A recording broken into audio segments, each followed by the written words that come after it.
ओम नमो भगवते वासुदेवाय। ओम नमो भगवते वासुदेवाय। ओम नमो भगवते वासुदेवाय। ओम अज्ञानतिमिरान्धस्य ज्ञानाञ्जनशलाकया चक्षुरुन्मिलितं येन तस्मै श्रीगुरुवे नमः। श्रीचैतन्यमनोभीष्टं स्थापितं येन भूतले स्वयं रूपा कदा मह्यं ददाति स्वपदान्तिकं वन्देऽहं श्रीगुरुं श्रीयुतपथकमलं श्रीगुरुं वैष्णवांश्च श्रीरूपं साग्रजातं सगण रघुनाथान्वितं तं सजीवं साद्वैतं सावधूतं परिजनसहितं कृष्णचैतन्यदेवं श्रीराधा कृष्णपादान् सगण ललिता शिवशाखान्वितंश्च ये कृष्णा करुणा सिन्धु दीनबन्धो जगत्पते गोपेश गोपिका कान्द राधा कान्द नमोस्तुते तप्त काञ्चन गौरांगी राधे वृन्दावनेश्वरी वृषभानुसुते देवी प्रणमामि हरिप्रिये वाञ्छाकल्पतरुभ्यश्च कृपा सिन्धुभ्येव च पतितानां पावनेभ्यो वैष्णवेभ्यो नमो नमः।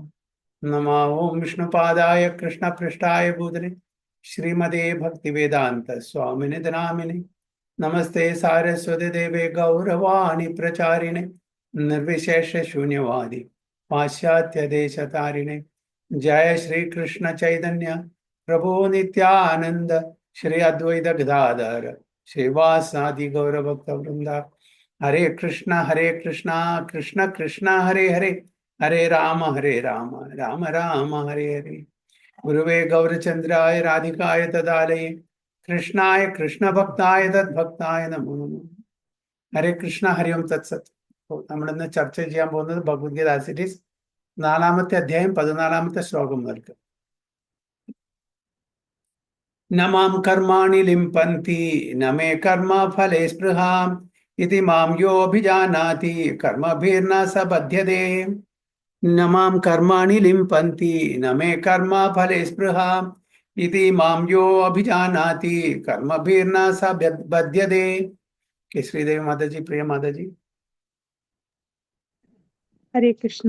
न मां कर्माणि लिबन्धि न मे कर्मफले स्पृहा इति मां यो अभिजानन्ति कर्मभिर्न स बध्यते. हरे कृष्ण। प्रिय माताजी.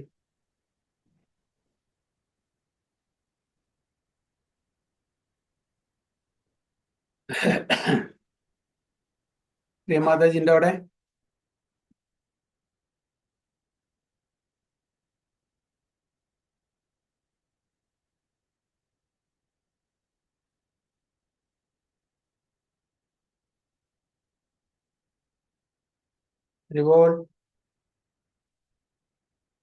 ഹരേ കൃഷ്ണ. പ്രിയ മാതാജി. ചിലപ്പോ അവർക്ക് നെറ്റ് പ്രശ്നമായിട്ടോ ഉണ്ട്. ഓക്കെ, നമുക്ക് വായിക്കാം. എന്റെ ട്രാൻസ്ലേഷൻ വായിച്ചോളൂ മാതാജി. ഹരേ കൃഷ്ണ. കർമ്മങ്ങളൊന്നും എന്നെ ബാധിക്കുകയില്ല, എനിക്ക് കർമ്മഫല ഇച്ഛയുമില്ല. എന്നെ കുറിച്ചുള്ള ഈ സത്യം മനസ്സിലാക്കിയവർ കർമ്മഫലങ്ങളാൽ ബന്ധിക്കപ്പെടുന്നില്ല. ഹരേ Krishna. There is no work that affects me, nor do I aspire for the fruits of action. One who understands this truth about me also does not become entangled in the fruitive reactions. ഭഗവാൻ വളരെ സ്പഷ്ടമായിട്ട് ഇവിടെ പറയുന്നു അർജുനോട്, എന്നെ ഒരു കർമ്മവും ബാധിക്കുന്നില്ല. ഒരു കർമ്മവും എന്നെ ബാധിക്കുന്നില്ല. അത് മാത്രമല്ല, ഒരു കർമ്മത്തിന്റെയും ഫലം ഞാൻ ആഗ്രഹിക്കുന്നില്ല. എന്തിനാ കർമ്മത്തിന്റെ ഫലം? ഭഗവാന്റെയാണ് എല്ലാം. എന്താ ഈ കാണുന്ന മുഴുവൻ ഭഗവാനാണ് അല്ലേ? ഒരാളിപ്പോ ഫോർ എക്സാമ്പിൾ ഒരു രാജ്യത്തിന്റെ മുഴുവൻ അധിപനാണ്. ആ സ്വത്ത് മുഴുവൻ അയാളുടെയാണ്. അദ്ദേഹത്തിന് വല്ലതും ബാധിക്കുമോ? ആ പൈസ മുഴുവൻ അദ്ദേഹത്തിന്റെ ആണെങ്കിൽ പൈസക്ക് ആഗ്രഹം ഉണ്ടാവോ? അവിടെ കാണുന്ന മുഴുവൻ അതാണ് അദ്ദേഹത്തിന്റെ അധീനത്തിലാണെങ്കിൽ അദ്ദേഹത്തിന് എന്തിനതിന് ഒരു ആഗ്രഹം ഉണ്ടാവില്ല. അതേപോലെ ഭഗവാന്റെയാണ് ഈ പ്രപഞ്ചം മുഴുവന്. ഭഗവാനെ നമുക്ക് തരുന്നതെല്ലാം. അപ്പൊ ഭഗവാൻ എന്ത് ചെയ്താലും അത് പെർഫെക്റ്റ് ആണ്. ഭഗവാന് ഒരു കർമ്മത്തിന്റെയും ഫലം ഉണ്ടായിരിക്കില്ല. ഭഗവാന് ഒരു കർമ്മവും ബാധിക്കില്ല. അപ്പൊ ഈ തത്വം മനസ്സിലാക്കുന്ന വ്യക്തി, one who understands this truth, also does not become entangled in the fruitive reactions of life. അവർക്കും ഈ കർമ്മഫലത്തിന് യാതൊരു ബാധ്യത ഉണ്ടായിരിക്കില്ല. അവരും ബന്ധനത്തിൽ പെടില്ല. ഭഗവാനെ പോലെ തന്നെ അവരും. കാരണം ഭഗവാൻ ഈ 3 ഗുണങ്ങളിലും അകപ്പെട്ട് ജീവിക്കുന്നതല്ല. ഭഗവാൻ 3 ഗുണത്തിനും പരയാണ്, അതിൽ മീതയാണ്. അതേപോലെ ഭഗവാന്റെ ഭക്തന്മാരും അതേപോലെ ആയിരിക്കും. ഞാൻ പറയുന്നത് ഹരേ കൃഷ്ണ. പ്രഭുജി കേൾക്കുന്നുണ്ടോ? കേൾക്കുന്നുണ്ട് ഇപ്പൊ. എന്റെ കണക്ഷൻ പോയിട്ട് അങ്ങോട്ടൊന്നും എനിക്ക് ഒന്നും ചെയ്യാൻ പറ്റുന്നില്ല. ഒരു ഐക്കണും വരുന്നില്ലായിരുന്നു. കുഴപ്പമില്ല, നോ പ്രോബ്ലം. ഓക്കെ. ശരി. അപ്പൊ ഇവിടെ പറയാൻ ഭഗവാനെ ഒരു കർമ്മവും ബാധിക്കില്ല. ഭഗവാന്റെ ഒരു കർമ്മവും ഭഗവാനെ ഇവിടെ ബന്ധിപ്പിക്കില്ല. ഭഗവാൻ 3 ഗുണത്തിൽ നിന്നും അതീതമായി നിൽക്കുന്ന വ്യക്തിയാണ്. ഭഗവാനാണ് ഈ പ്രപഞ്ചത്തിന്റെ എല്ലാം അധിപൻ, അതിൻ്റെ എല്ലാം ഉടമസ്ഥൻ അദ്ദേഹമാണ്. അപ്പൊ അതുകൊണ്ട് അദ്ദേഹം ചെയ്യുന്നത് എന്തും പെർഫെക്റ്റ് ആണ്. അദ്ദേഹത്തിനെ ഒരു വിധത്തിലും ഇവിടെ ബന്ധനസ്ഥനാക്കുന്നില്ല. അദ്ദേഹത്തിന് യാതൊരു കർമ്മത്തിന്റെ ഫലവും ഇച്ഛിക്കുന്നില്ല. കാരണം ഭഗവാൻ തന്നെ എല്ലാം. അതുകൊണ്ട് ഭഗവാൻ, അതേപോലെ തന്നെ ഭഗവാന്റെ ഭക്തന്മാരും ഇങ്ങനെ ഇവിടെ ഈ കർമ്മബന്ധനത്തിൽ ഏർപ്പെടില്ല. ഭഗവാനെ പോലെ തന്നെ ഭഗവാന്റെ ശുദ്ധ ഭക്തന്മാരും 3 ഗുണത്തിന്റെ അതീതമായി നിൽക്കുന്നു, ഗുണാതീതമായി നിൽക്കുന്നു. One who understands this truth about me also does not become entangled in the fleeting reactions. കാരണം വെച്ചാൽ ഈ സത്യം, ഈ പരമസത്യം മനസ്സിലാക്കുന്ന ഒരു വ്യക്തി ഭഗവാന് വേണ്ടി മാത്രമാണ് ചെയ്യുന്നത്. അപ്പൊ അവരും ഇവിടെ ഈ ഭൗതിക ലോകത്തില് ബന്ധനസ്ഥനാവുന്നില്ല എന്നാണ് പറയുന്നത്. നമ്മളെല്ലാവരും ഇവിടെ ബന്ധനസ്ഥനാവാൻ കാരണം എന്താണ് കാരണം? നമുക്കുള്ള ആഗ്രഹങ്ങള്, നമ്മൾ ചെയ്യുന്ന കർമ്മത്തിന്റെ ഫലം നമ്മൾ ആഗ്രഹിക്കുന്നു. നമ്മൾ ചെയ്യുന്ന കർമ്മത്തിന്റെ ഫലം നമ്മൾ ആഗ്രഹിക്കുന്നു. അത് കിട്ടാതെ പോകുമ്പോൾ നമുക്ക് വിഷമുണ്ടാവുന്നു, ക്ലേശങ്ങൾ ഉണ്ടാവുന്നു, ദേഷ്യം വരുന്നു. ഇതെല്ലാം 3 ഗുണത്തിന്റെ ഇൻഫ്ലുവൻസ് ആണ്. അപ്പൊ അതുകൊണ്ട് നമ്മളെ ഇത് ബാധിക്കും, നമ്മളെ ഇത് തീർച്ചയായിട്ടും ബാധിക്കും. ഭഗവാന് യാതൊരു ആഗ്രഹവുമില്ല. ഭഗവാൻ അതിന് മുകളിലാണ്. അതേപോലെ ഭഗവാന്റെ ഭക്തന്മാരും അതേപോലെയാണ്. ഭഗവാന്റെ ഭക്തന്മാർക്കും യാതൊരു ഭൗതിക തലത്തിലുള്ള ആഗ്രഹമില്ല. ഭഗവാനെ പ്രീതിപ്പെടുത്തുക എന്നുള്ള മാത്രം ഒരേ ഒരു ആഗ്രഹമുള്ളൂ. അപ്പൊ അതുകൊണ്ട് ഫലം കിട്ടിയാലും ശരി, കിട്ടിയില്ലെങ്കിൽ ശരി, അവരെ അത് ബാധിക്കില്ല. കർമ്മഫലത്തിലും അവർക്ക് ആഗ്രഹമില്ല. അതുകൊണ്ട് ബന്ധനത്തിൽ നിന്നും അവർ മുക്തരാണ്.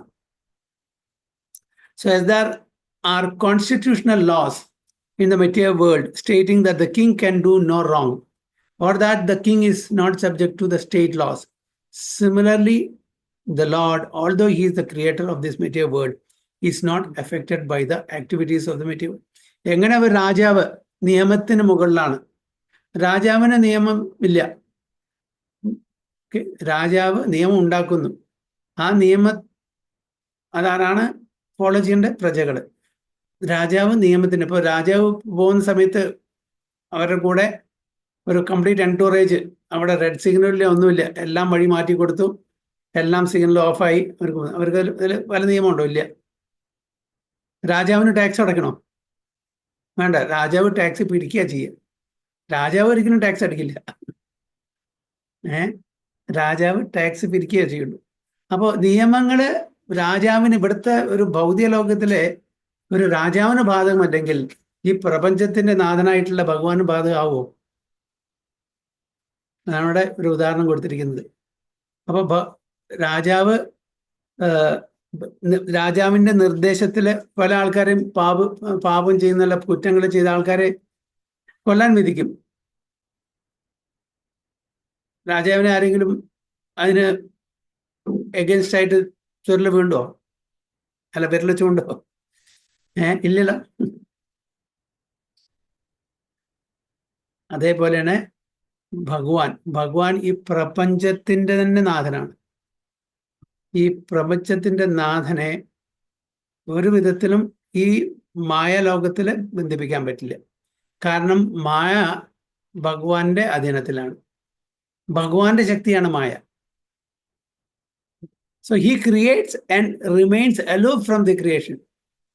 Exactly നമ്മളുടെ എട്ടുകാലി കണ്ടിട്ടില്ലേ, സ്പൈഡർ വെബ്. അത് വെബ് ഉണ്ടാക്കുന്നു, വല ഉണ്ടാക്കുന്നു, ചിലന്തി വല. അതില് എട്ടുകാലി കുടുങ്ങുമോ? മറ്റ് പ്രാണികളെല്ലാം വന്ന് കുടുങ്ങും. അല്ലെ, എട്ടുകാലി അതിൽ കുടുങ്ങില്ല. അത് അതിൻ്റെ കൂടെ ഇങ്ങനെ ഓടി നടക്കും ആ വലയിൽ കൂടെ. പക്ഷെ പ്രാണികൾക്ക് ഓടി നടക്കാൻ പറ്റും, അതിൽ കുടുങ്ങി. അതേപോലെയാണ് ഭഗവാൻ ഈ മായാലോകം സൃഷ്ടിച്ചു സ്വന്തം ശക്തി കൊണ്ട്. അപ്പൊ ആ മായാലോകത്ത് ഭഗവാൻ തന്നെ കുടുങ്ങിയാൽ പിന്നെ ഭഗവാൻ അല്ലാതെ അല്ലേ? സൂര്യൻ ഈ അതായത് ദുർഗന്ധമുള്ള സ്ഥലം, മലമൂത്രമുള്ള സ്ഥലമൊക്കെ, അതിൻ്റെ ആ ദുർഗന്ധമെല്ലാം അതിൻ്റെ സൂര്യരശ്മി കൊണ്ട് നശിപ്പിക്കുന്നു. സൂര്യൻ അത് കണ്ടാമിനേറ്റഡ് ആവുന്നുണ്ടോ? മലമാവുന്നുണ്ടോ? ഇല്ല, അല്ലേ?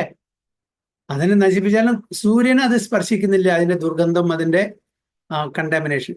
നേരെ മറിച്ച് നമ്മള് ദുർഗന്ധമായിട്ടുള്ള അങ്ങനത്തെ സ്ഥലത്ത് കൈ സ്പർശിച്ചാൽ എന്തായിരിക്കും? നമ്മളെ അത് ബാധിക്കും. അപ്പൊ അതാണ് ഇവിടെ പറയുന്നത്, he creates and remains aloof from the creation. അദ്ദേഹം സൃഷ്ടിക്കുന്നു, ആ സൃഷ്ടിക്ക് മുകളിലാണ് അദ്ദേഹം. ആ സൃഷ്ടി അദ്ദേഹത്തിനെ ബാധിക്കുന്നില്ല. സൃഷ്ടികളുടെ ആ നിയമത്തിന്റെ അധീനത്തിൽ ഭഗവാൻ വരുന്നില്ല. Whereas the living entities are entangled in the fruitive results of material activities because of their propensity for lording it over material resources. നമ്മള് ഈ ഭൗതിക സ്ഥലത്തെ ആ റിസോഴ്സിനെ അതിനെ എക്സ്പ്ലോയിറ്റ് ചെയ്യാൻ ആഗ്രഹിക്കുമ്പോൾ അതിൻ്റെ ആ സ്ട്രിഞ്ചന്റ് റൂൾസിൽ നമ്മൾ അകപ്പെടുകയാണ്. അതാണ് ചെയ്യുന്നത്. ഭഗവാൻ അതിൽ അകപ്പെട്ടില്ല. കാരണം വെച്ചാൽ ഭഗവാൻ ഈസ് എ ക്രിയേറ്റർ. ഭഗവാൻ അത് സൃഷ്ടിച്ച് എങ്ങനെ ഒരു എട്ടുകാലി സ്വന്തം മലയിൽ നിന്ന് പെടാതെ മാറി നിൽക്കുന്നു, അതേപോലെ ഭഗവാൻ സ്വയം സൃഷ്ടിക്കുന്നു, ആ സൃഷ്ടിയിൽ പെടാതെ മാറി നിൽക്കുന്നു. The proprietor of an establishment is not responsible for the right and wrong activities of the workers, but the workers are themselves responsible. ഒരു കമ്പനിയിലെ ജോലിക്കാര് അവരെന്തെങ്കിലും നല്ല ബിസിനസ് കൊടുന്നാൽ അവർക്ക് തന്നെ നല്ല ബോണസും കാര്യങ്ങളും ശമ്പളം കിട്ടും. ബിസിനസ് കൊടുന്നില്ലെങ്കിൽ അവരുടെ ജോലി പോവും, ശമ്പളം വെട്ടിക്കുറയ്ക്കും, അങ്ങനെ പല പ്രശ്നങ്ങളുമുണ്ട്. പക്ഷെ പ്രൊപ്പറേറ്റർ എന്തെങ്കിലും നഷ്ടം വരുത്തിയാൽ എന്താ സംഭവിക്കുക? ഒന്നും സംഭവിക്കാൻ പാടില്ല. അദ്ദേഹത്തിന് അതിനെ വിസ്റ്റാൻഡ് ചെയ്യാനുള്ള പവർ ഉണ്ടായിരിക്കും. ആരും അദ്ദേഹത്തിനെ കുറ്റപ്പെടുത്തില്ല, ആരും അദ്ദേഹത്തിനെ പണിഷും ചെയ്യില്ല. അതേ സമയത്ത് തന്നെ വർക്കേഴ്സ് എന്തെങ്കിലും ബിസിനസ് നഷ്ടം വരുത്തുകയാണെങ്കിൽ അവരെ പണിഷ് ചെയ്യും. സ്വന്തം പ്രൊപ്പറേറ്റർ സ്വന്തം പണിഷ്മെന്റ് ഏറ്റെടുക്കില്ല, ചോദിക്കാനുമില്ല. കാരണം സ്വന്തം പൈസയാണ്. അത് നഷ്ടപ്പെട്ടാലും ശരി, നഷ്ടപ്പെട്ടിട്ടില്ലെങ്കിലും ശരി, അദ്ദേഹത്തിന് അതിനെ കൺട്രോൾ ചെയ്യാനും അതിനെ സഹിക്കാനുള്ള കഴിവുണ്ട്. വേറെ ആളും അദ്ദേഹത്തിനെ പണിഷും ചെയ്യില്ല. അതാണ് ഇവിടെ പറയുന്നത്, the proprietor of an establishment is not responsible for the right and wrong activities of the workers, but the workers are themselves responsible. The living entities are engaged in their respective activities of sense gratification, and these activities are not ordained by the Lord. അപ്പോൾ ജീവജാലങ്ങൾ ഇവിടെ ചെയ്യുന്ന ആ കർമ്മം അവരുടെ സ്വന്തം ഇഷ്ടപ്രകാരമാണ്, സ്വന്തം ആഗ്രഹപ്രകാരമാണ്. ഭഗവാനല്ല അവരെ മോട്ടിവേറ്റ് ചെയ്യുന്നത്. അവർ ചെയ്യുന്ന ഓരോ കർമ്മത്തിന്റെ മോട്ടിവേഷൻ ഭഗവാനല്ല, സ്വന്തം ഇന്ദ്രിയങ്ങളുടെ ആ ഒരു ഇമ്പൾസാണ്. ഓക്കെ, ആ സ്വന്തം ഇന്ദ്രിയങ്ങളുടെ ഇമ്പൾസ് കാരണമാണ് അവർ ഓരോ ആക്ടിവിറ്റീസ് ചെയ്യുന്നത്. അപ്പൊ അതിനെ നമുക്ക് ഭഗവാനെ പഴിക്കാൻ പറ്റില്ല, ഭഗവാനെ കുറ്റപ്പെടുത്താൻ പറ്റില്ല. ചില ആൾക്കാർ പറയുന്നത് ഭഗവാൻ കാരണമാണ്, ഭഗവാനാണ് ഇതെല്ലാം ചെയ്യിക്കുന്നത്. ശരിയാണോ തെറ്റാണോ? ഭഗവാനാണ് ഇതെല്ലാം ചെയ്യിക്കുന്നത് പല ആൾക്കാരും പറയും, ഭഗവാനെ പഴിക്കും. എന്താണ്?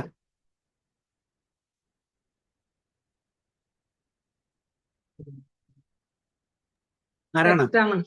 തെറ്റാണ്. അപ്പൊ ആരാണ് ഉത്തരവാദി? അപ്പൊ എനിക്ക് എന്തെങ്കിലും സംഭവിച്ചാൽ അത് നല്ലതായാലും ശരി ചീത്തയാലും ശരി, ഞാൻ ആരെ കുറ്റപ്പെടുത്തണം?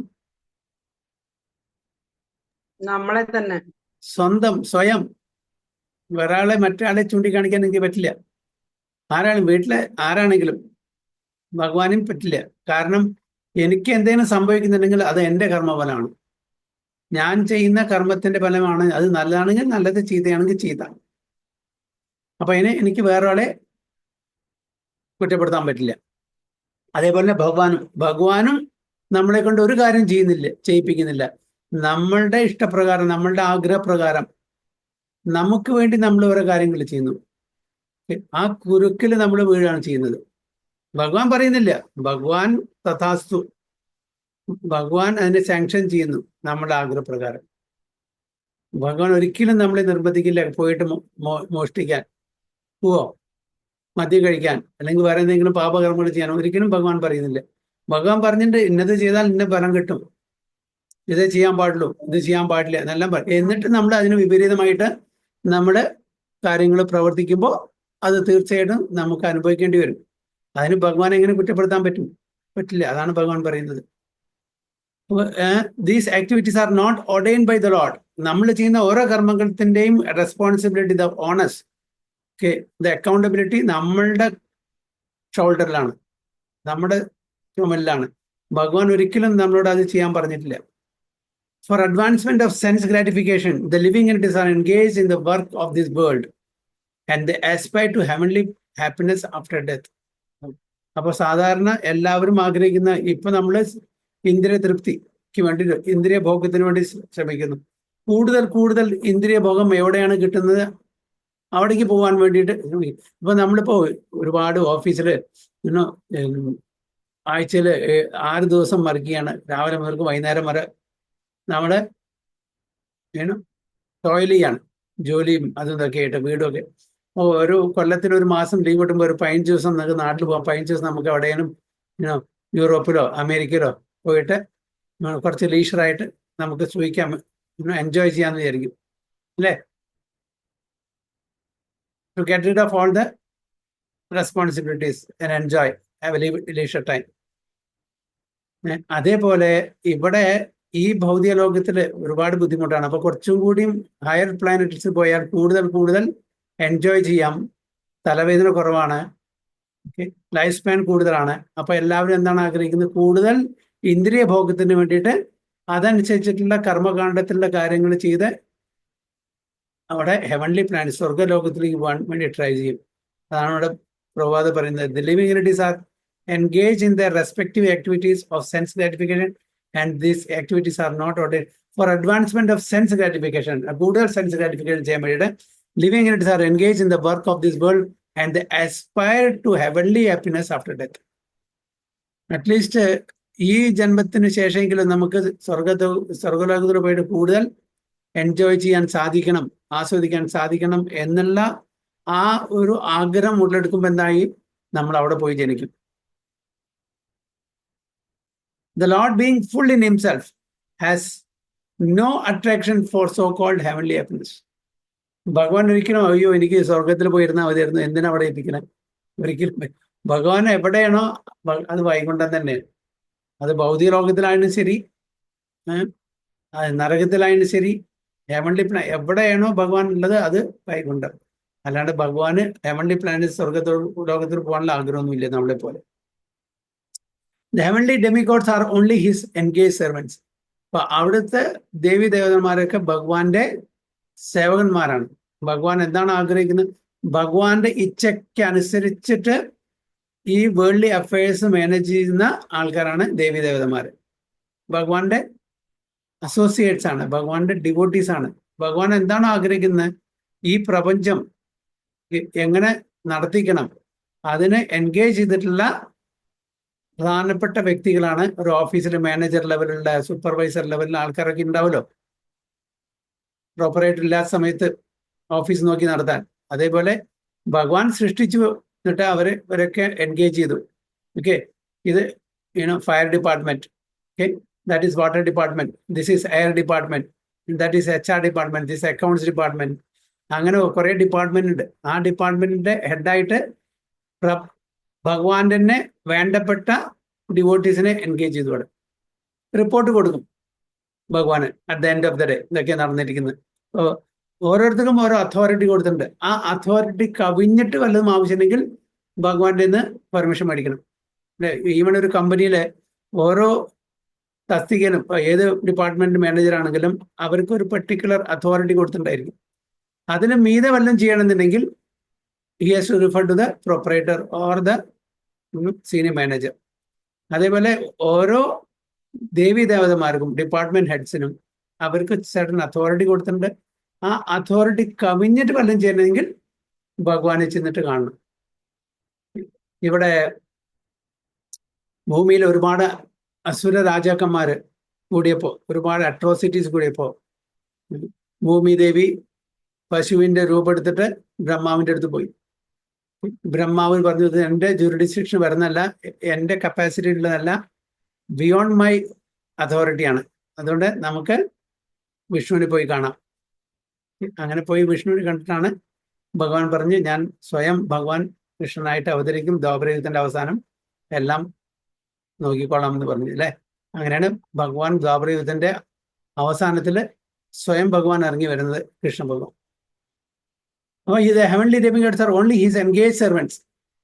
സെർവൻസ് ആണ് എല്ലാ ഡെമിഗോഡ്സും. The proprietor never desires the low grade happiness such as the workers may desire. അതായത് കമ്പനിയുടെ ഉടമസ്ഥൻ ഒരിക്കലും താഴെക്കടയിലുള്ള ആ ഒരു സന്തോഷമല്ല ആഗ്രഹിക്കുന്നത്. വർക്കേഴ്സോ എനിക്കൊരു 1000 രൂപ കൂട്ടി കിട്ടിയാൽ എത്ര നന്നായിരിക്കും, എനിക്കൊരു ബോണസ് കിട്ടിയാൽ എത്ര നന്നായിരിക്കും. വർക്കേഴ്സ് ലെവലിലെ ചിന്ത അങ്ങനെയാണ്. പക്ഷേ പ്രൊപ്പറേറ്റർ എന്താ എനിക്ക് ആ 2 കമ്പനിയും കൂടി കിട്ടിയാൽ എന്തായിരിക്കും, അല്ലെങ്കിൽ 4 കമ്പനിയുടെ ഉടമസ്ഥ കിട്ടിയാൽ എത്ര നന്നായിരിക്കും. അവർ ചെറിയ ചെറിയ ഹാപ്പിനെസ്സിൽ നിൽക്കില്ല. അതാണ് ഇവിടെ വരുന്നത്. ലോ ഗ്രേഡ് ഹാപ്പിനെസ് അല്ല അവരുടെ ആംബിഷൻസ് വളരെ വളരെ കൂടുതലാണ്. He is aloof from the material actions and reactions. For example, the rains are not responsible for different types of vegetation that appear on earth. Although without such rains, there is no possibility of vegetative growth. Vedic Smriti confirms this fact as follows. അപ്പൊ നമ്മള് മഴയില്ല, അതുകൊണ്ടാണ് ധാന്യങ്ങളൊന്നും ഉണ്ടാവുന്നത്, കൃഷിയൊന്നും നന്നായിട്ട് വരാത്തത്. Yes, reason അതാണെങ്കിലും അതല്ല reason. എന്താണ് പറയുന്നത്? For example, the rains are not responsible for different types of vegetation that appear on earth. Although without such rains, there is no possibility of vegetative. അവരല്ല ഡയറക്ട്ലി, പക്ഷെ അറ്റ് ദ സെയിം ടൈം മഴയില്ലാതെ നടക്കില്ല. അപ്പൊ സ്മൃതിയിൽ എന്താണ് പറയുന്നത്? നിമിത്ത മാത്രം ഏവാസോ സൃജ്യാനാം സർഗകർമ്മണി പ്രധാന കാരണീഭൂത യഥോ Y സൃജ്യ ശക്തയാ. In the material creations, the Lord is only the supreme cause. സർവകാരണ കാരണം. ഭൗതിക ലോകത്തിലെ immediate cause, intermediate cause and supreme cause or ultimate cos.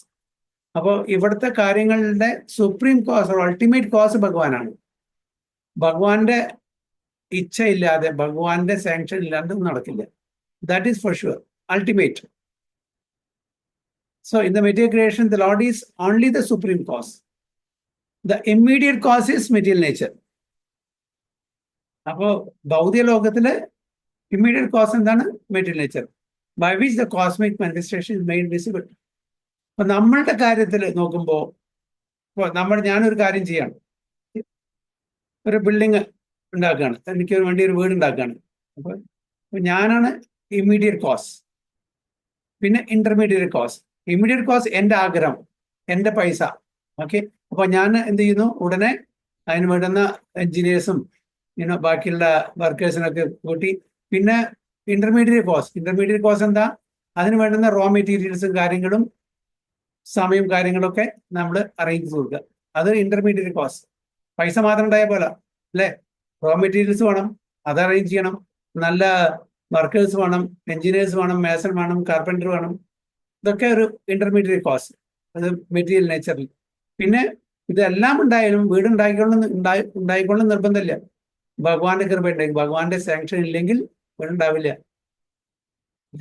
വീടൊക്കെ പകുതിയായി, ഒരടുത്ത് ഒന്ന് ഇളകി ഭൂമി, അതാണ് നടക്കുന്നു. വീടാണ്, ഭഗവാന്റെ സാങ്ഷൻ വേണം. അപ്പോൾ ഒരു ഇമ്മീഡിയറ്റ് കോസ് നമ്മുടെ ഏതൊരു ഇതിലും, പിന്നെ ഇന്റർമീഡിയറ്റ് കോസ്, പിന്നെ അൾട്ടിമേറ്റ് കോസ്. പ്രകൃതിയെ സംബന്ധിച്ചിടത്തോളം പ്രകൃതിയിലത്തെ ഓരോ കാര്യങ്ങളും immediate cause is material nature.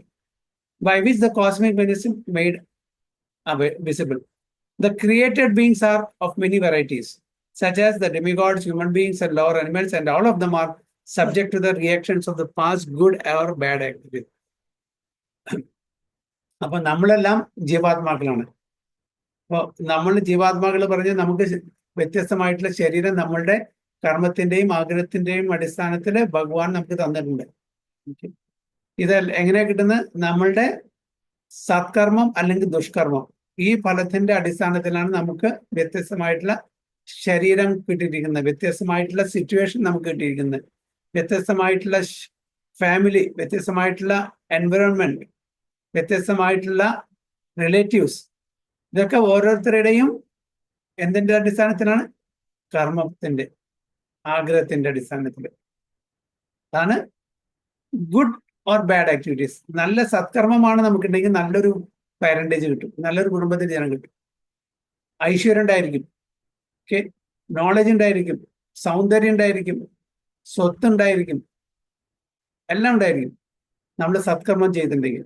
ദുഷ്കർമ്മം ചെയ്തിട്ടുണ്ടെങ്കിൽ നമ്മുടെ പാവപ്പെട്ട വീട്ടില് നല്ല പേരന്റേജ് ഉണ്ടാവില്ല, നല്ല വംശത്തിൽ ജനിക്കില്ല, കാണാൻ ഭംഗി ഉണ്ടായിരിക്കില്ല, ഓക്കെ, അസുഖങ്ങൾ ഉണ്ടായിരിക്കും, നല്ല വീടുണ്ടായിരിക്കില്ല, നല്ല ഫുഡ് കിട്ടില്ല, നല്ല ക്ലോത്തിങ് കിട്ടില്ല. ഇതൊക്കെ ദുഷ്കർമ്മം ചെയ്യുന്നതിന്റെ ഫലമാണ്. നല്ല കൺട്രി, നല്ല രാജ്യത്ത് ജനിക്കില്ല. പിന്നെ അതിലുപരി നമുക്ക് ചിലപ്പോൾ മൃഗത്തിന്റെ ശരീരമായിരിക്കും, അല്ലെങ്കിൽ പക്ഷികളുടെ ആയിരിക്കും, അല്ലെങ്കിൽ കൃമികീടങ്ങളുടെ ആയിരിക്കും. മനുഷ്യ ശരീരം കിട്ടുക എന്ന് പറഞ്ഞാൽ വളരെ വളരെ ദുർലഭമാണ്. അപ്പൊ ആ മനുഷ്യ ശരീരത്തിനും നല്ലൊരു കുടുംബം കിട്ടുക എന്ന് പറഞ്ഞാൽ അതിനും ദുർലഭം. ഓക്കെ, നല്ലൊരു ഐശ്വര്യമുള്ള ഒരു വീട്ടിൽ ജനിക്കുക, ഓക്കെ, എല്ലാവിധ സമ്പത്തും സൗന്ദര്യം ഐശ്വര്യം വിദ്യയും ഇതെല്ലാം തികഞ്ഞ് ജനിക്കുക എന്ന് പറഞ്ഞാൽ അത്രയും സുഹൃതി വേണം. മെനി വെറൈറ്റീസ് ആണ്. Created beings are of many varieties, such as the demigods, human beings, lower animals, and all of them are subject to reactions of their past. ഇവരെല്ലാം അവരുടെ കർമ്മഫലമാണ്. കഴിഞ്ഞ ജന്മങ്ങളിലെ സത്കർമ്മത്തിന്റെയും ദുഷ്കർമ്മത്തിന്റെയും അടിസ്ഥാനത്തിൽ അവര് ദേഹം സ്വീകരിക്കുന്നു. The Lord only gives them proper facilities for such activities and the regulations of the modes of nature, but is never responsible for their past and present activities. വളരെ clear ആയിട്ട് പറയുന്നത് ഭഗവാൻ ആണ് നമുക്കിതൊക്കെ തരുന്നത്. നമുക്ക് ഈ ശരീരം തന്നു, ഈ ശരീരത്തില് അതിന് വേണ്ടുന്ന നല്ല ആൾക്കാരുണ്ടെങ്കിൽ നല്ല ആൾക്കാർ, ചിലപ്പോൾ ശത്രുക്കളാണെങ്കിൽ ശത്രുക്കളെ, അതെല്ലാം നമ്മുടെ കർമ്മബന്ധത്തിനനുസരിച്ചിട്ടാണ്. ഇതൊന്നും ഭഗവാൻ റെസ്പോൺസിബിലിറ്റി എടുക്കുന്നില്ല. നമ്മുടെ മക്കൾക്ക് ഒരു പെർട്ടിക്കുലർ ഏജ് എത്തിക്കഴിഞ്ഞാൽ, ആ ബാല്യാവസ്ഥ കഴിഞ്ഞ് മെച്യൂരിറ്റി വന്നാൽ ചെയ്യുന്ന കർമ്മത്തിന്റെ റെസ്പോൺസിബിലിറ്റി പേരൻസിനാണോ മക്കൾക്കാണോ? മക്കൾക്ക് അല്ലേ? തീർച്ചയായിട്ടും. അവർക്കൊരു ഏജ് മെച്യൂരിറ്റി വന്നു, അവർക്ക് 18 വയസ്സായി, 21 വയസ്സായി, അതുവരെ ഒരു 12 വയസ്സ് വരെ അച്ഛനും അമ്മയ്ക്കും അവരുടെ പാവഫലം ഏറ്റെടുക്കേണ്ടി വരും, പോർഷൻ ഓഫ് ദാറ്റ് അവർ ചെയ്യുന്ന കർമ്മത്തിന്റെ. പക്ഷെ അവർക്ക് ഏജ് ആയി കഴിഞ്ഞാൽ അവർ ചെയ്യുന്ന തീരുമാനം, അവർ ചെയ്യുന്ന കർമ്മത്തിന്റെ മുഴുവൻ അവരാണ്. അത് നമ്മളുടെ അച്ഛനും അമ്മയുടെയും റെസ്പോൺസിബിലിറ്റി കഴിയുന്നവരെ, പിന്നെ അത് കഴിഞ്ഞാൽ അവരെയാണ്. അപ്പോ അതേപോലെ തന്നെ ഭഗവാൻ ഇതിൽ യാതൊന്നുമില്ല. അപ്പോൾ നമ്മൾ ഓരോരുത്തരും ചെയ്യുന്ന കർമ്മത്തിന്റെ ഫലം നമ്മൾ തന്നെയാണ് അനുഭവിക്കേണ്ടത്. വേറെ ആൾക്ക് അയ്യോ എൻ്റെ കർമ്മത്തിന്റെ ഒരു 50% മറ്റുള്ളവർക്ക് എടുക്കാൻ പറ്റും? ഇല്ല. സഹതപിക്കാൻ പറ്റും എനിക്ക് എന്തെങ്കിലും വിഷമം വരുമ്പോൾ, അല്ലേ? നമ്മുടെ ക്ലോസ് റിലേറ്റീവ്സ്, അത് ഭാര്യയാലും ശരി, ഭർത്താവിനും ശരി, അല്ലെങ്കിൽ അച്ഛനോ അമ്മയോ മക്കളോ ആരും സഹതപിക്കാം. അതിലും ഇത് അവരുടെ പെയിന്, അത് ഫിസിക്കലായിക്കോട്ടെ മെന്റൽ ആയിക്കോട്ടെ, അതിനെ ആർക്കും കൊടുക്കാൻ പറ്റില്ല. ഫിസിക്കൽ പെയിന് പിന്നെ ഇന്ന് ഹോസ്പിറ്റലിൽ പോകുമ്പോൾ എന്തെങ്കിലുമൊക്കെ മെഡിസിൻ കിട്ടും, അതും താൽക്കാലികമാണ്. അതിൻ്റെ ഒരുപാട് സൈഡ് എഫക്ട്സ് ഉണ്ടാവും. ഒരു വേദന മാറ്റിയാൽ അതിൻ്റെ 2 വേദന വേറെ വരും. അതാണ് ഇന്നത്തെ മെഡിസിൻ. ഒരസുഖം മാറ്റും, പക്ഷെ അതിന്റെ സൈഡ് എഫക്റ്റ് ആയിട്ട് വേറെ 2 അസുഖം വരും. ഓക്കെ, ഒരു ടെമ്പററി റിലീഫ് കിട്ടും, പക്ഷെ മെന്റൽ എഗണി അത് ആർക്കെങ്കിലും മാറ്റാൻ പറ്റും? മാറ്റാൻ പറ്റില്ല. മെന്റൽ എഗണി ഒരാൾക്ക് മാറ്റാൻ പറ്റില്ല. അത് അവനവൻ തന്നെ തീരുമാനിക്കണം എന്താണ് അതിനെ ആ ഒരു ഒരു സ്റ്റേജിലേക്ക് നമ്മൾ നമ്മുടെ മനസ്സിനെ നമ്മൾ ഉയർത്തണം. എങ്ങനെ? ഈ സത്സംഗത്തിലൂടെയും ഭഗവത്ഗീത വായിച്ചിട്ടും നാമജപം ചെയ്തിട്ട് നമ്മളെ അതിനെ ശുദ്ധീകരിച്ചാൽ മാത്രമേ നമുക്ക് ചെയ്യാൻ പറ്റൂ. അതുകൊണ്ടാണ് ഭഗവാൻ പറയുന്നത്, ഇതിൻ്റെ ഒന്നും റെസ്പോൺസിബിലിറ്റി ഞാൻ ഏറ്റെടുക്കില്ല, അതെല്ലാം സ്വയം വരുത്തിക്കൂട്ടുന്നതാണ്. അതാണ് ഇവിടെ പറയുന്നത്, it is because of their own past good or bad activities he is not responsible. ഉപദൃഷ്ട അനുമന്താച്ച, ഉപദൃഷ്ട വിറ്റ്നസ്, അനുമന്ത സാങ്ഷൻ, ഈ രണ്ട് കാര്യങ്ങളാണ് പരമാത്മാവ് നമ്മളുടെ ദേഹത്തിന്റെ ഉള്ളിൽ ഇരുന്നിട്ട് ഹൃദയത്തിന്റെ അടുത്ത് ഇരുന്നിട്ട് ചെയ്യുന്നത്. ഉപദൃഷ്ട വിറ്റ്നസ് ചെയ്യുന്നു, നമ്മൾ ചെയ്യുന്ന കാര്യങ്ങളെല്ലാം വിറ്റ്നസ് ചെയ്യുന്നു. അനുമന്ത എന്ന് പറഞ്ഞാൽ സാങ്ഷൻ ചെയ്യുന്നു, അതിനെ നമുക്ക് യോഗ്യത ഉണ്ടെങ്കിൽ അത് സാങ്ഷൻ ചെയ്തു തരുന്നു. അതിലപ്പുറം ഒന്നും ചെയ്യുന്നില്ല. The Lord only gives them proper facilities for such activities and the regulations of the modes of nature, but is never responsible for their past and present activities. In the Vedanta Sutra, it is confirmed, Vaishamya Naigranyena Sapekshatvat. The Lord is never partial to any living entity. Bhagavad Gita ഒരു ശ്ലോകം ഉണ്ട് ഇവിടെ, Lord is never partial to any living entity. ഏത് ശ്ലോകം ആർക്കും ഓർമ്മയുണ്ടോ?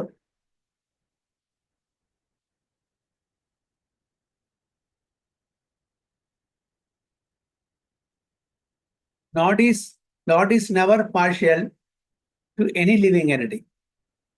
Lord is equal to every living entity. ഒരാളോടും ഒരു പക്ഷപാതം കാണിക്കില്ല. ഏത് ശ്ലോകമാണ് ഭഗവത്ഗീതയിൽ?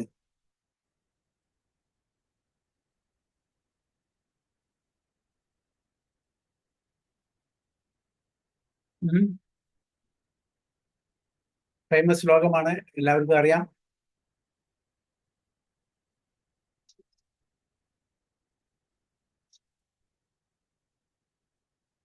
സമോഹം സർവഭൂതേഷു സമോ അഹം സർവഭൂതേഷു.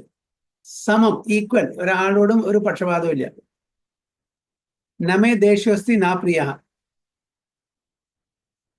ഒരാളോടും വെറുപ്പുമില്ല പ്രിയവുമില്ല. അതന്നെ ഇവിടെ പറയുന്നത്. Lord is never partial to any living entity. Okay. നമ്മുടെ വീട്ടില് അച്ഛനും അമ്മയും ചിലപ്പോൾ അവർ പാർഷ്യാലിറ്റി കാണിക്കും, പക്ഷെ ഭഗവാൻ എല്ലാവർക്കും ഈക്വൽ ആണ്. പക്ഷെ അച്ഛനും അമ്മയും പാർഷ്യാലിറ്റി കാണിക്കില്ല. ആക്ച്വലി ചില വീട്ടിലുണ്ടായിരിക്കും, പക്ഷെ ഭൗതിക ലോകത്തല്ലേ എപ്പോഴും ഒരു ഇതുണ്ടായിരിക്കും. പെർഫെക്റ്റ് അല്ല നമ്മള്.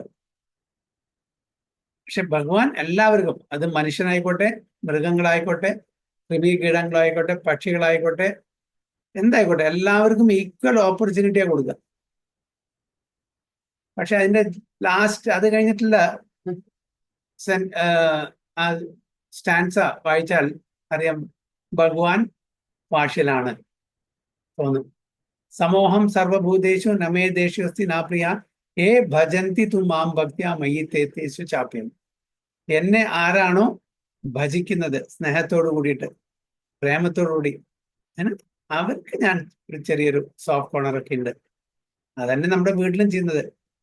അച്ഛനും അമ്മയും മക്കളും തമ്മിലുള്ള ബന്ധം, മക്കള് നല്ല അനുസരണയുള്ള മക്കളാണെങ്കിൽ, ഇപ്പൊ 2 കുട്ടികളുണ്ട്, ഒരു മകൻ നന്നായിട്ട് അച്ഛനും അമ്മയും പറഞ്ഞു കേൾക്കും, ഒരു ഇതുമില്ല, എല്ലാം വേണ്ട പോലെ ചെയ്യും. ഒരു മകൻ തർക്കുത്തരേ പറയുള്ളൂ, പറഞ്ഞത് കേൾക്കില്ല.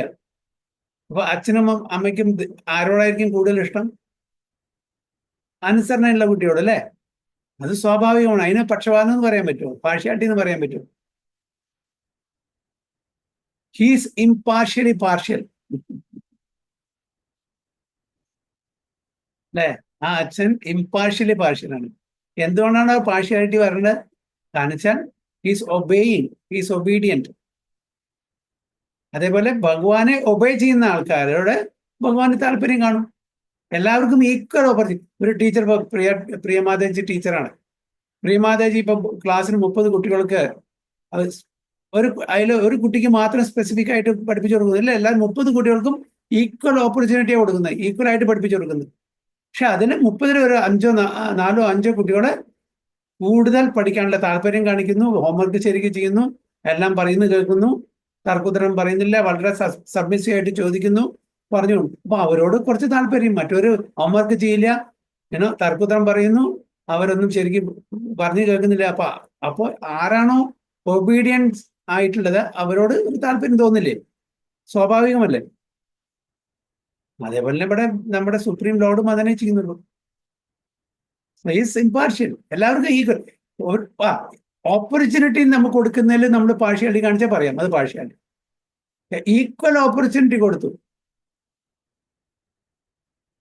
എന്നിട്ട് ചില ആൾക്കാർ അതില് വേണ്ടുന്ന വിധം വളരെ അനുസരണയോടുകൂടി കാര്യങ്ങൾ ചെയ്യുന്ന ചില ആൾക്കാർ അനുസരണ ഇല്ല. അപ്പൊ അവരെ തീർച്ചയായിട്ടും ഒന്ന് മാറ്റിയെടുത്തും. അനുസരണ ആരാണോ അവർക്ക് കൂടുതൽ ഒരു ഇമ്പോർട്ടൻസ് കൊടുക്കും. അത് വീട്ടിലായാലും ശരി, ഓഫീസിലായാലും സ്കൂളിലായാലും ശരി.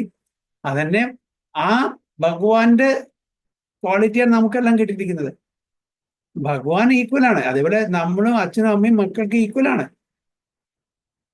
സ്കൂളിലെ ടീച്ചറും എല്ലാ വാർഡ്സിനും സ്റ്റുഡൻസിനും ഈക്വൽ ആണ്. 30 കുട്ടികൾ 29 കുട്ടികൾക്കും ഒരേ വിധം. ഒരു കുട്ടിയെ മാത്രം വിളിച്ചിട്ട് ചെവിയിൽ ഞാൻ ഇത് പറഞ്ഞു തരാട്ടോ പറയില്ല, ഈക്വൽ ആയിട്ട് പറഞ്ഞു കൊടുക്കും. അതാണ് ഇവിടെ ഭഗവാൻ പറയുന്നത്, never partial to any living entity. The living entity is responsible for his own acts. അപ്പൊ നമ്മള് ഡിസൊബീഡിയന്റ് ആണെങ്കിൽ അതിന്റെ ആ കർമ്മഫലം നമ്മൾ ഏറ്റെടുക്കണം. അത് അച്ഛനോ അമ്മയ്ക്കോ അല്ലെങ്കിൽ ടീച്ചർക്കോ അല്ലെങ്കിൽ വേറെ അതിന്റെ ലീഡർക്കോ സൊസൈറ്റിയിലെ ലീഡർക്കോ അല്ലെങ്കിൽ രാജാവിനോ അല്ല. Anyone who is fully conversant with all the intricacies of the law of karma of fruitive activities does not become affected by the result of his activities. Okay, അപ്പൊ ഏതൊരു വ്യക്തിക്കാണ് ഈ ഇതിന്റെ ഇൻട്രിക്കസീസ്, ഈ ലോ ഓഫ് കർമ്മയുടെ, അവര് ഈ കർമ്മഫലത്തില് പെടില്ല, does not become affected. In other words, the person who understands the transcendental nature of the Lord is an experienced man in Krishna consciousness, and thus is never subject to the laws of karma. അപ്പൊ ഭഗവാന്റെ ഈ തത്വം, ജന്മ കർമ്മച്ച may Divyam ഏവം യോ വേത്തി തത്വതഃ ത്യക്ത്വാ ദേഹം പുനർജന്മ നൈതി മാം ഏതി സ്വർജന എന്ന് ഭഗവാൻ പറയുന്നു. ഭഗവാന്റെ ജന്മത്തെ പറ്റിയും കർമ്മത്തെ പറ്റിയിട്ടും അത് തത്വത്തിൽ മനസ്സിലാക്കുന്ന ഒരാള് എന്താണ് ചെയ്യുക? ഭഗവാന് വേണ്ടി മാത്രമേ കർമ്മം ചെയ്യുള്ളൂ. അതായത് ആ കർമ്മം ഭഗവാന്റെ പ്രീതിക്ക് വേണ്ടിയിട്ട്. അപ്പോ അങ്ങനെ ഭഗവാന്റെ പ്രീതിക്ക് ചെയ്യുന്ന കർമ്മം അകർമ്മം. ആ കർമ്മം ഇവിടെ നമ്മളെ ബന്ധിപ്പിക്കില്ല. അതുകൊണ്ട് പറയുന്നത് does not become affected by the results of his activity. അങ്ങനെ അവർ ചെയ്യുന്ന ആ ആക്ടിവിറ്റീസ്, കർമ്മത്തിന്റെ ഫലം അവർക്ക് കിട്ടില്ല. കാരണം അവര് ഭഗവാന്റെ പ്രീതിക്ക് വേണ്ടിയിട്ടാണ് കർമ്മം ചെയ്യുന്നത്, സ്വന്തം ഇന്ദ്രിയ തൃപ്തിക്കല്ല. In other words, the person who understands this transcendent nature of the Lord is an experienced man in Krishna consciousness.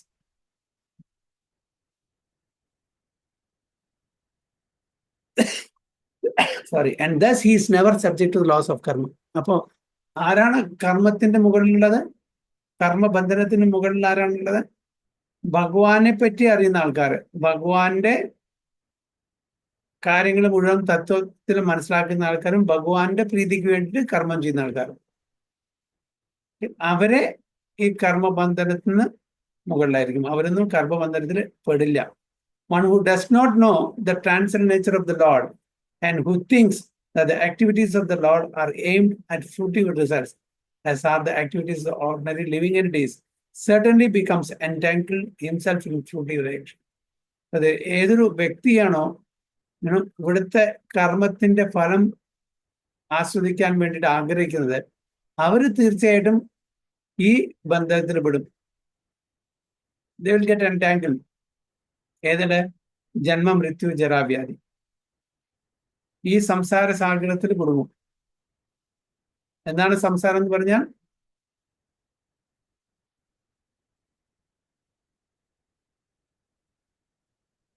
ജന്മ മൃത്യു ജരാവ്യാധി. മൃത്യു ജരാവ്യാധി. ഈ വിഷ്യസ് സൈക്കിളാണ് നമ്മുടെ സംസാരം. അതിൽ കുടുങ്ങും. One who does not know the transcendental nature of the Lord, ദിവ്യം, ട്രാൻസെൻഡന്റ്, ജന്മ കർമ്മ ച മേ ദിവ്യം. ജന്മം ദിവ്യമാണ്, കർമ്മം ദിവ്യമാണ്. ദിവ്യം എന്ന് പറഞ്ഞാൽ ട്രാൻസെൻഡന്റ്. ട്രാൻസെൻഡന്റ് പറഞ്ഞാൽ 3 ഗുണത്തിനും അതീതമായിട്ടുള്ളത്. നമ്മൾ ചെയ്യുന്ന കർമ്മം 3 ഗുണത്തിന്റെ അധീനത്തിലുള്ളതാണ്. മറ്റേത് അതീതമായിട്ടുള്ളത്, ഗുണാതീത്. Transcendental nature of the Lord, and who thinks that the activities of the Lord are aimed at fruitive result. അതായത് നമ്മൾ ഫലം വെച്ച് ചെയ്യുന്നത്. As are the activities of ordinary living, it certainly becomes entangled himself in fruitive result. But one who knows the supreme truth is as liberated soul fixed. ഭഗവാന്റെ ആ തത്വം, ഭഗവാനെ അറിയുന്നതും ഭഗവാന്റെ ആ തത്വം അറിയുന്ന ആൾക്കാരെ ടോട്ടലി ലിബറേറ്റഡ് ആണ്. അവര് കൃഷ്ണ കോൺഷ്യസ്, കൃഷ്ണാവബോധത്തിൽ നിൽക്കുന്ന ആൾക്കാർ. അപ്പൊ നമ്മൾക്കും ആ തലത്തിലേക്ക് വരാൻ പറ്റും. 3 ഗുണത്തിന്റെ അതീതമായിട്ടുള്ള തലത്തിലേക്ക് വരാൻ പറ്റും.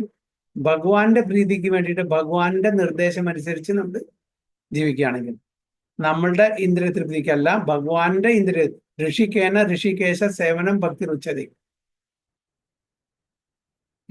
ഋഷിക്കേന എന്ന് പറഞ്ഞാൽ നമ്മുടെ ഇന്ദ്രിയങ്ങളെ കൊണ്ട്, Hrishikesh master of the census. ആരാ മാസ്റ്റർ ഓഫ് ദ സെൻസസ്? ഭഗവാൻ. ആ ഭഗവാനെ നമ്മൾ സേവിക്കണം. സേവനം, അതാണ് ഉത്തമ ഭക്തി, ഭക്തി രുച്യത.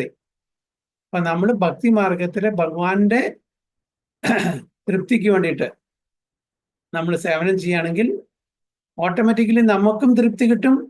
നമ്മുടെ ഈ ഭൗതിക ലോകത്തിലെ ബന്ധനത്തിൽ വരുമില്ല, നമുക്ക് മുക്തി കിട്ടും. നമുക്ക് ഹാപ്പിനെസ് അല്ലേ വേണ്ട. At the end of the day നമ്മളെല്ലാം എന്താണ് ജീവിക്കുന്നത്? നമ്മളുടെ ലക്ഷ്യം എന്താണ്? എല്ലാവർക്കും സന്തോഷം വേണം അല്ലേ? അപ്പൊ ഇവിടെ നമ്മളുടെ ഇന്ദ്രിയങ്ങൾക്ക് വേണ്ടി നമ്മൾ ജോലി ചെയ്യുകയാണെങ്കിൽ സന്തോഷം കിട്ടും താൽക്കാലികമായിട്ട്. പക്ഷെ അതിനുശേഷം ഇവിടെ ജന്മ മൃത്യു ജരാവ്യാധിയിൽ ബന്ധിക്കപ്പെടും ചെയ്യും. അതേ സമയത്ത് ഭഗവാന്റെ തൃപ്തിക്ക് വേണ്ടി നമ്മൾ ചെയ്യുകയാണെങ്കിൽ നമുക്ക് ഈ ജന്മ മൃത്യു ജരാവ്യാധിയിൽ നിന്ന് കരകയറും ചെയ്യാം, നമുക്ക് ഹാപ്പിനെസ്സും കിട്ടും. So which is better? ഹാപ്പിനെസ്സും കിട്ടും, നമുക്ക് സന്തോഷം കിട്ടും. ഈ സന്തോഷം എറ്റേണൽ ആണ്, പെർമനന്റ് ആണ്. മറ്റേത് ടെമ്പററി ആണ്, ഫ്ലിക്കറിങ് ആണ്. പിന്നെ നമുക്ക് ആ ജന്മ മൃത്യു ജരാവ്യാധി വിഷ സൈക്കിൾ കൂടെ പോകേണ്ടി വരും. ഇത് ഭഗവാന്റെ പ്രീതിക്ക് വേണ്ടിയിട്ട്. അതായത് എന്താണ് പറയുന്നത് അറിയോ?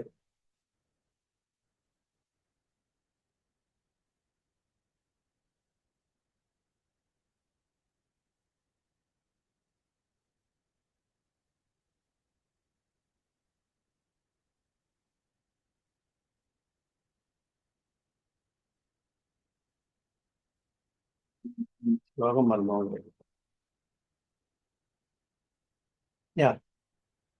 പറയുന്ന ആത്മേന്ദ്രിയ പ്രീതി വാഞ്ച താരേ ബലി കാമ, കൃഷ്ണേന്ദ്രിയ പ്രീതി ഇച്ഛ ധരേ പ്രേമനാമ. അതായത് ആത്മേന്ദ്രിയ പ്രീതി വാഞ്ച, ആത്മേന്ദ്രിയ പ്രീതി വാഞ്ച എന്ന് പറഞ്ഞാൽ നമ്മളുടെ ഇന്ദ്രിയങ്ങളെ സുഖിപ്പിക്കുക, തൃപ്തിപ്പെടുത്തുക. നമ്മളുടെ ഇന്ദ്രിയങ്ങളുടെ ആഗ്രഹപ്രകാരം നമ്മൾ ഓരോ കർമ്മം ചെയ്യുക. എന്താണ്?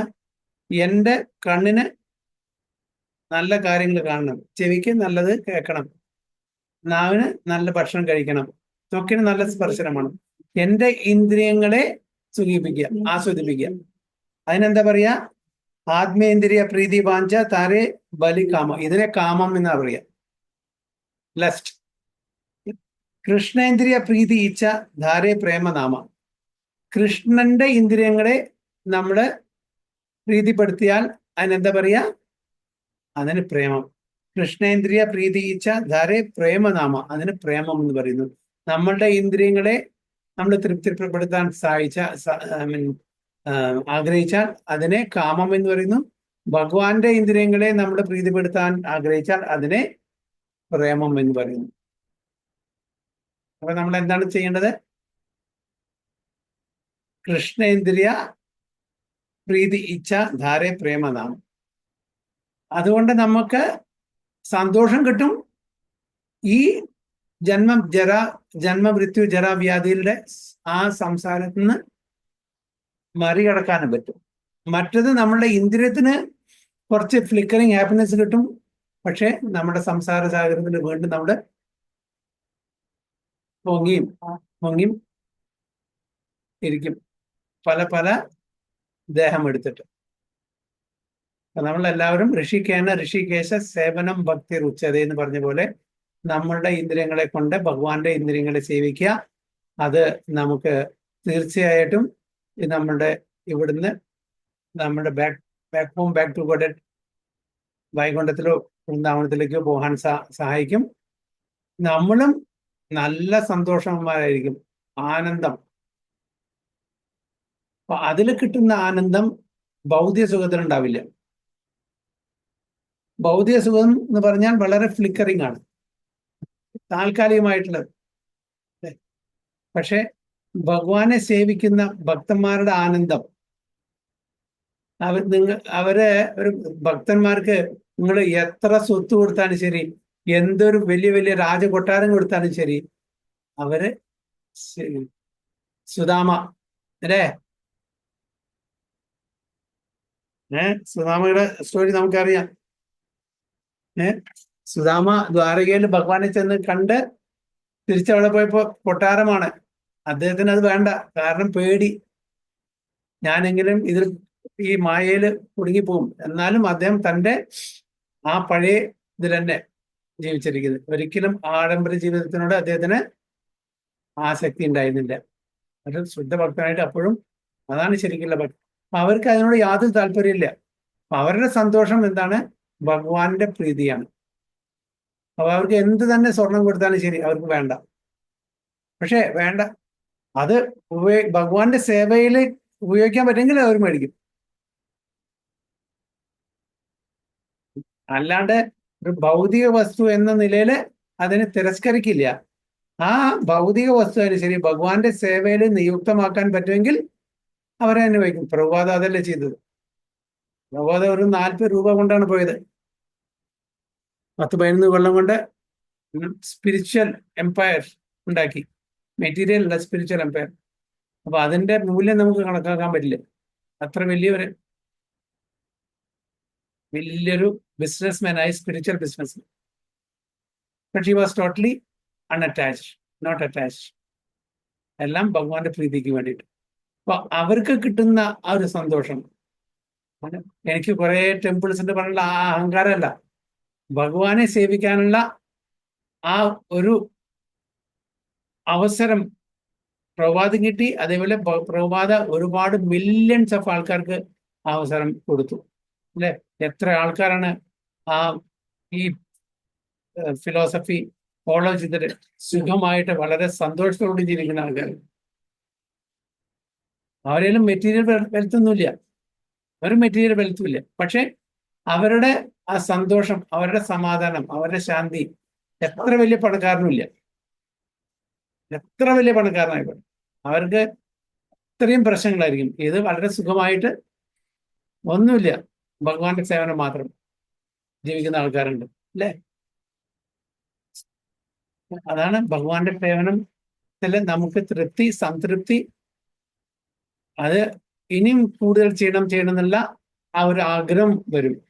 മറ്റത് ഭൗതിക തലത്തിലുള്ള ഒരു എന്താണ്, നമുക്ക് ഇഷ്ടപ്പെടുന്ന ഒരു ഭക്ഷണം നമുക്ക് കിട്ടുകയാണെങ്കിൽ എത്ര കഴിക്കും നമ്മള്, അതന്നെ നമ്മൾ കഴിച്ചുകൊണ്ടിരിക്കുകയാണെങ്കിൽ നമുക്ക് മടുപ്പ് വരില്ലേ? അല്ലേ? നമുക്ക് മടുപ്പ് വരും, സാറ്റിസ്ഫാക്ഷൻ വരും. പക്ഷെ അത് കൂടുതലായി കഴിഞ്ഞാൽ പിന്നെ നമുക്ക് വെറുപ്പ് തോന്നും. നേരെ മറിച്ച് ഭഗവാന്റെ സേവ അങ്ങനെയല്ല. ചെയ്യുന്തോറും കൂടുതൽ ആ തലത്തിലേക്ക് ഉയരും പോട്ടോ. ചെയ്യുന്തോറും ഇനിയും കൂടുതൽ ചെയ്യണം എന്നുള്ള ആഗ്രഹമായിരിക്കും. തൃപ്തിയും വരും, അതേപോലെ ആ ഒരു കൂടുതൽ ചെയ്യാനുള്ള ആഗ്രഹം വരും. മറ്റത് തൃപ്തിയില്ല. അയ്യോ, തൃപ്തി എന്താ പറഞ്ഞാൽ നമുക്ക് ഓക്കെ, നമ്മളൊരു ടാർഗറ്റ് വെക്കാണ്, എനിക്ക് 1,00,000 രൂപ വേണം. 1,00,000 രൂപ കിട്ടിയാൽ തൃപ്തിയായി. പിന്നെ പിറ്റേ ദിവസം എൻ്റെ കൂട്ടുകാരന് 2,00,000 രൂപ പറഞ്ഞാൽ എനിക്ക് സങ്കടമായി. എന്നെക്കാളും കൂടെ പൈസ അദ്ദേഹത്തിനുണ്ട്. അപ്പൊ അവിടെ നമ്മുടെ സന്തോഷം പോയി. പിന്നെ 2,00,000 പിന്നാലെ ആയിരിക്കും. 2,00,000 കഴിഞ്ഞാൽ കൂട്ടുകാരന് 4,00,000 ആയി. അങ്ങനെ കോമ്പറ്റീഷൻ. അപ്പൊ ഒരിക്കലും നമ്മളുടെ ആഗ്രഹങ്ങള് പൂർത്തീകരിക്കുന്നില്ല. അപ്പൊ കൂടുതൽ കൂടുതൽ ആഗ്രഹത്തിന്റെ പിന്നാലെ പോവും. അപ്പൊ നമുക്ക് എപ്പോഴും മനസ്സമാധാനം കിട്ടില്ല, സന്തോഷം കിട്ടില്ല. നേരെ മറിച്ച് ഭഗവാന്റെ സേവനം കുറച്ച് ചെയ്താൽ മതി, ഒരു ആത്മസംതൃപ്തി നമുക്ക് കിട്ടും. അപ്പൊ പതുക്കെ പതുക്കെ നമ്മളുടെ കാര്യങ്ങളെല്ലാം ഭഗവാന് വേണ്ടി സമർപ്പണം ചെയ്തിട്ട് നമ്മൾ ചെയ്താൽ സ്ലോലി ആൻഡ് ഗ്രാജുവലി നമ്മൾ പ്രോഗ്രസ്സിലേക്ക് വരും. ഭഗവാനാണ് എൻ്റെ എല്ലാം എന്ന് നമ്മുടെ മനസ്സിൽ ആദ്യം ഉറപ്പിക്കണം. അതില്ലാത്തതാണ് നമ്മുടെ പ്രശ്നം. നമ്മുടെ എല്ലാം നമുക്ക് വേണ്ടി ചെയ്യുന്നു, നമ്മളാണ് ഡൂവർ, ഞാനാണ് ഇതെല്ലാം ചെയ്യുന്നത്. ഇതിന്റെ പിന്നാലെ എൻ്റെ ശക്തിയാണ്, എൻ്റെ കഴിവാണ്, എൻ്റെ സമ്പത്താണ്, എൻ്റെ ഇൻഫ്ലുവൻസ് ആണെന്നാണ് എപ്പോഴും ഭഗവാനാണ് ഇത് നമുക്ക് തിയററ്റിക്കൽ അറിയാമെങ്കിലും കൂടിയിട്ട് അതങ്ങടെ പ്രാബല്യത്തിൽ നമ്മൾ കൊണ്ടുവരുന്നില്ല. അത് എപ്പോഴാണ് കൊണ്ടുവരാൻ പറ്റുന്നത് അപ്പോൾ നമ്മൾ പ്രോഗ്രസ് ചെയ്യണം. എന്തെങ്കിലും നമ്മള് തെറ്റ് ചെയ്യുന്നുണ്ടെങ്കിൽ അതെല്ലാം നമ്മളാണ് കാര്യം. നല്ലത് വല്ലതും തന്നിട്ടുണ്ടെങ്കിൽ അത് ഭഗവാനാണ്, നമ്മൾ അത് അക്സെപ്റ്റ് ചെയ്യണം. ഇത് നമ്മുടെ നേരെ വിപരീതമാണ്. എന്തെങ്കിലും ഞാൻ നല്ല ചെയ്തിട്ടുണ്ടെങ്കിൽ അതിന്റെ ക്രെഡിറ്റ് എനിക്ക്, എന്തെങ്കിലും ചെയ്താൻ പറ്റുമെങ്കിൽ അത് ഭഗവാൻ കാരണം. നമ്മൾ നേരെ വിൾട്ടയാണ്. എന്തെങ്കിലും എനിക്ക് സംഭവിക്കാൻ പാടില്ല സംഭവിച്ചു, എന്തെങ്കിലും കഷ്ടകാലം, എന്തെങ്കിലും ബുദ്ധിമുട്ട് വന്നു, അത് എൻ്റെ കർമ്മമാണെന്ന് ഞാൻ തീരുമാനിക്കണം. ഞാൻ ചെയ്ത കർമ്മത്തിന്റെ ഫലമാണ്. എന്തെങ്കിലും നല്ലത് വന്നിട്ടുണ്ടെങ്കിൽ അത് ഭഗവാന്റെ മേഴ്സിയാണ് നമ്മൾ. പക്ഷെ ഇപ്പൊ നമ്മൾ എന്താണ് ചെയ്യുന്നത്? എന്തെങ്കിലും നല്ലതുണ്ടെങ്കിൽ അത് ഞാൻ കാരണമാണ്, ഐ ആം ദ ഡുവർ, എൻ്റെ കഴിവാണ്. എന്തെങ്കിലും അസുഖമോ അല്ലെങ്കിൽ കഷ്ടപ്പാടോ വന്നാൽ അത് ഭഗവാനാണ്. ഭഗവാൻ എന്താ ചെയ്യും? ഭഗവാൻ കാണുന്നില്ലേ? ഭഗവാൻ കാരണമെന്ന് പറയും. അപ്പൊ നമ്മളുടെ ആ ഒരു ഔട്ട്ലുക്ക്, നമ്മുടെ പെർസ്പെക്റ്റീവ് ഒന്ന് മാറ്റണം. എന്നാൽ തീർച്ചയായിട്ടും പിന്നെ ഭഗവാന്റെ സംതൃപ്തിക്ക് വേണ്ടി ചെയ്യുക എന്നുള്ളത്, നമ്മൾ ചെയ്യുന്ന കാര്യങ്ങൾ തന്നെ ചെയ്താൽ മതി. അതിനൊരു ചെറിയൊരു ഷിഫ്റ്റ് കൊടുക്കുക, ഭഗവാന്റെ പ്രീതിക്ക് വേണ്ടിയിട്ട് ചെയ്യുക. അപ്പോൾ നമുക്ക് ഭഗവാന്റെ അനുഗ്രഹം കിട്ടും. ഭഗവാന്റെ അനുഗ്രഹം കിട്ടിയാൽ എസ്പെഷ്യലി അത് ഭഗവാന്റെ അനുഗ്രഹം കിട്ടണമെങ്കിൽ ഗുരു മുഖേനെ പറ്റുള്ളൂ. ഗുരുവാണ് അതിന്റെ മീഡിയം. ഗുരുവിനെ പ്രീതിപ്പെടുത്തിയാൽ ഭഗവാൻ പ്രീതിപ്പെടുത്തുള്ളൂ. ഓക്കെ, ഹരേ കൃഷ്ണ. സോ അടുത്തത് ടെക്സ്റ്റ് 15 അടുത്ത ക്ലാസ്സിൽ.